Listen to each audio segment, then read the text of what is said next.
नमस्ते दोस्तों।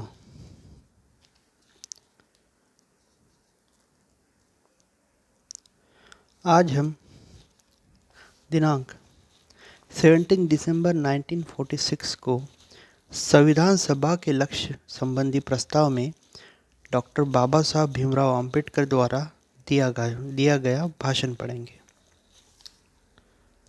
पर उसके पहले आपके लिए एक सुविचार कि आंतरिक झगड़ों से खुद को अलग रखें, अन्यथा नेतृत्व का लालच आपकी ताकत को कमज़ोर करता है और आपकी स्थिति खराब करता है और आपके लक्ष्य में बाधक बनता है। तो ध्यान रखिएगा दोस्तों। तो आइए भाषण की तरफ चलते हैं। Doctor B R Ambedkar, Bengal general. सभापति महोदय, आपके प्रति मैं अपनी कृतज्ञता ज्ञापन करता हूँ कि इस प्रस्ताव पर बोलने के लिए मुझे आमंत्रित किया गया। मैं अवश्य ही यह स्वीकार करूँगा कि आपका आमंत्रण पाकर मैं आश्चर्यचकित हो गया। सूची में 20-22 सदस्य का नाम मुझसे ऊपर है और इसलिए मैं समझता था कि अगर बोलने का मौका मिले भी तो कल मिलेगा। मैं पसंद भी यही करता था कि कल बोलने का मौका मिलता, क्योंकि आज मैं बिना किसी तैयारी से आया हूँ। मैं चाहता था कि इस अवसर पर एक विस्तृत वक्तव्य दूँ और इसके लिए मैं तैयारी कर लेना चाहता था। इसके अलावा आपने वक्ताओं के लिए 10 मिनट का समय निर्धारित कर दिया है। इन सब असुविधाओं के बीच मैं नहीं समझ पाता कि प्रस्तुत प्रस्ताव पर समुचित रूप से किस तरह बोल पाऊंगा। अस्तु, जहाँ तक हो सकेगा संक्षेप में इस पर मैं अपना मत व्यक्त करूंगा। सभापति जी, कल से जो बहस हो रही है उसे मद्देनज़र रखते हुए इस प्रस्ताव के 2 हिस्से किए जा सकते हैं। एक हिस्सा ऐसा है जिस पर कोई विवाद नहीं है और दूसरा विवादास्पद है। प्रस्ताव के उस भाग पर जिसमें 5वां और 7वां पैरा है कोई विवाद नहीं है। इस पैरों में देश के भावी विधान के लक्ष्यों पर प्रकाश डाला है। प्रस्ताव को पेश किया है पंडित जवाहर नेहरू जी ने, जो एक समाजवादी की इस हैसियत से मशहूर है। परंतु मैं अवश्य यह स्वीकार करूंगा कि मुझे इससे बड़ी से बड़ी निराशा हुई। यद्यपि यह विवाद मूलक नहीं है। मैं तो यह आशा करता था कि वह उससे कहीं आगे जाएंगे जितना कि वह प्रस्ताव के इस मार्ग में गए हैं। इतिहास का विद्यार्थी होने के नाते मैं यह पसंद करता कि यह भाग प्रस्ताव में शामिल ही न किया जाता। प्रस्ताव को पढ़ने से वह घोषणा याद आ जाती है जिसे फ्रांस का विधान परिषद ने मानव अधिकार घोषणा के नाम से घोषित किया था। मैं समझता हूँ कि मेरा यह कहना बिल्कुल दुरुस्त है कि आज 450 वर्ष बीत जाने पर भी उक्त घोषणा और उसमें दिए हुए सिद्धांत लोगों के दिमाग में बस गए हैं।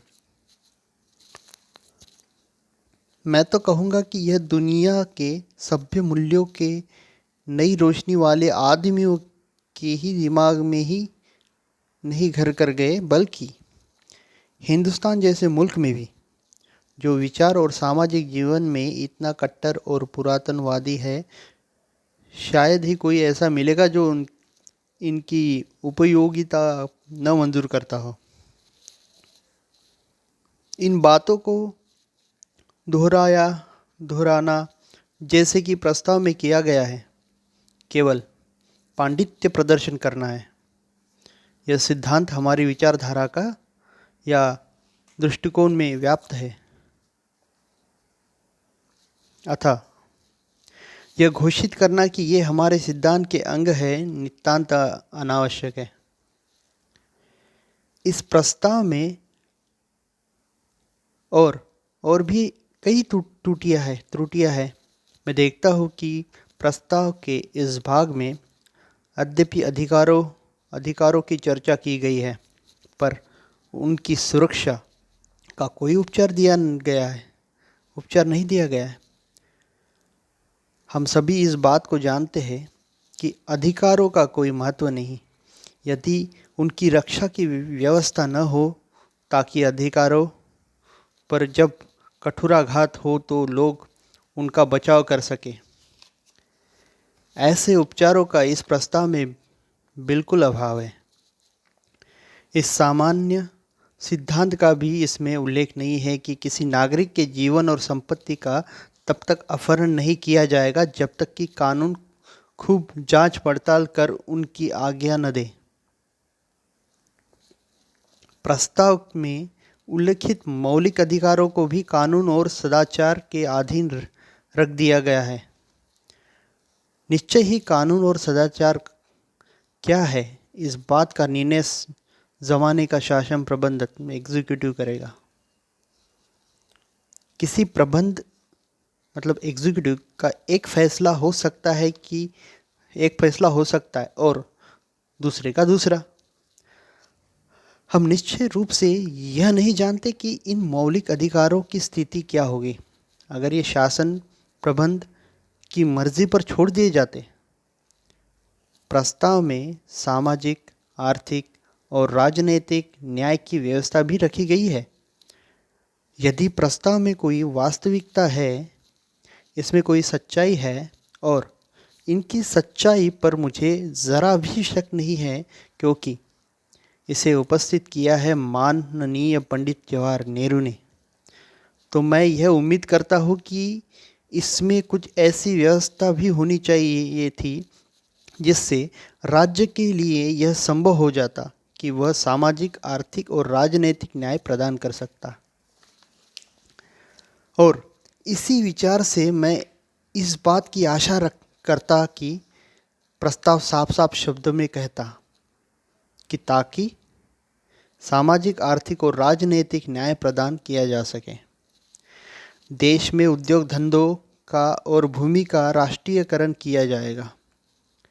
मेरी समझ में नहीं आता कि जब तक देश की अर्थनीति समाजवादी नहीं होती, किसी भी भावी हुकूमत के लिए यह कैसे संभव होगा कि वह सामाजिक, आर्थिक और राजनीतिक न्याय प्रदान कर सके। अतः यद्यपि व्यक्तिगत रूप से मुझे इन सिद्धांतों के सन्निहित के लिए जाने पर कोई आपत्ति नहीं है, फिर भी प्रस्ताव मेरे लिए निराशास्पद है। अस्तु, इतना कह देने के बाद इस विषय को मैं यही समाप्त कर देता हूँ। अब मैं प्रस्ताव के पहले हिस्से पर आता हूँ, जिसमें प्रथम 4 पैरा शामिल है। सभा के वाद विवाद को देखकर मैंने कहा था कि यह प्रसंग विवादास्पद हो गया है। सारा विवाद रिपब्लिक शब्द पर केंद्रित है। पैराग्राफ 4 के इस वाक्य पर सारी शक्ति, सारे अधिकार जनता से प्राप्त होंगे। सारा विवाद है। अतः डॉक्टर जयकर ने कल जो यह बात कही कि मुस्लिम लीग की गैर हाजिरी में यह उचित न होगा कि सभा इस प्रस्ताव पर विचार करे, इसी पर सारा विवाद है। आगे चलकर इस देश में क्या विकास होगा और क्या सामाजिक, आर्थिक, राजनीतिक ढांचा क्या होगा, इस बात को लेकर मेरे मन में ज़रा भी संदेह नहीं है। मैं जानता हूँ कि आज हम राजनीतिक, आर्थिक, सामाजिक सभी दृष्टियों से विभक्त है। आज हमारा देश कई लड़ाकू दल से बढ़ गया है और मैं तो यहाँ तक मंजूर करूँगा कि ऐसे ही एक लड़ाकू दल के नेताओं में शायद मैं भी एक हूँ। परंतु सभापति महोदय, इन सब बातों के बावजूद भी मुझे इस बात का पक्का विश्वास है कि समय और परिस्थिति अनुकूल होने पर दुनिया की कोई भी ताकत इस मुल्क को एक होने से नहीं रोक सकती। एक हर्ष भरी आवाज़ की ध्वनि वहाँ पे गूंजती है। जाति और धर्म की भिन्नता के बावजूद भी हम किसी न किसी रूप में एक होंगे, इसमें मुझे जरा भी शक नहीं है। यह कहने में मुझे रंच मात्र भी संकोच नहीं है कि यद्यपि मुस्लिम लीग आज भारत के विभाजन के लिए भयानक आंदोलन कर रही है, पर एक न एक दिन स्वयं मुसलमानों में बुद्धि आएगी और वे समझने लगेंगे कि उनके लिए भी संयुक्त भारत ही अधिक कल्याणकार है। इसलिए जहाँ एक हमारे लक्ष्य का संबंध है, हम में से किसी को भी कोई आशंका नहीं होनी चाहिए कि कोई संदेह न होना चाहिए। हमारी कठिनाई यह नहीं है कि हमारा भविष्य क्या होगा, हमारी कठिनाई तो यह है कि अपनी आज की इस विशाल पर बेमेल आबादी को किस तरह इस बात पर आमादा करे कि वह मिलजुल कर एक फैसला करे और ऐसा पद ग्रहण करे कि हम सब एक हो जाए। हमारी कठिनाई को लेकर नहीं, अर्थ को लेकर है। हमारा लक्ष्य क्या है यह तो साफ है, पर परेशानी यह है कि काम शुरू कैसे करें। इसलिए सभापति महोदय, मैं तो समझता हूँ कि सभी को रजामंद करने के लिए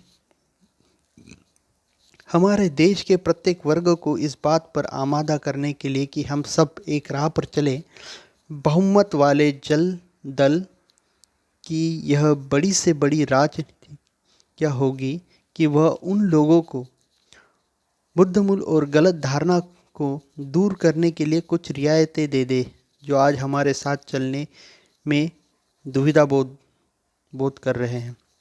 इसी भावना से प्रेरित होकर मैं यह आलाप कर रहा हूँ। हम ऐसे नारे लगाने बंद कर दे जिनसे लोगों को भय होता हो। अपने विरोधियों की बुद्धमूल धारणा को, पक्षपातपूर्ण धारणा को दूर करने के लिए उन्हें कुछ रियायतें दे ताकि वह स्वेच्छा से हमारा साथ उस पथ पर चले जिस पर कुछ दूर चलने के बाद हम अपनी एकता की मंजिल पर पहुंच जाएंगे। अगर मैं यहाँ डॉक्टर जयकर के संशोधन का समर्थन कर रहा हूँ तो केवल इसी उद्देश्य से कि हम सभी एक यह समझे कि यह कानून प्रश्न नहीं है। हम सही है या गलत, जो रास्ता हम ग्रहण कर रहे हैं वह हमारी कानूनी अधिकारों के संगत है या नहीं, वह 16 मई या 9 दिसंबर के वक्तव्य के अनुकूल है या नहीं, इन सब बातों को छोड़ दीजिए। हमारी समस्या इतनी घन है कि कानूनी अधिकारों से उनका समाधान न होगा। यह कानूनी समस्या है ही नहीं। हमें कानूनी ख्याल को छोड़कर कुछ ऐसा प्रयत्न करना चाहिए जिसमें वे लोग जो नहीं शामिल हैं शामिल हो जाए। हम इनका यहाँ आना संभव बनाएं, यह मेरी प्रार्थना है।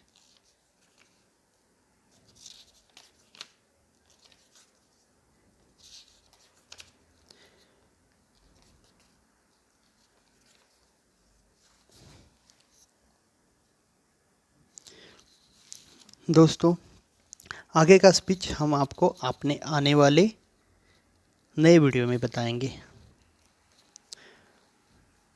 तो आगे सुनने के लिए आप ये चैनल सब्सक्राइब कीजिएगा और आपको अच्छा लगा होगा तो लाइक बटन ज़रूर दबाइएगा। धन्यवाद।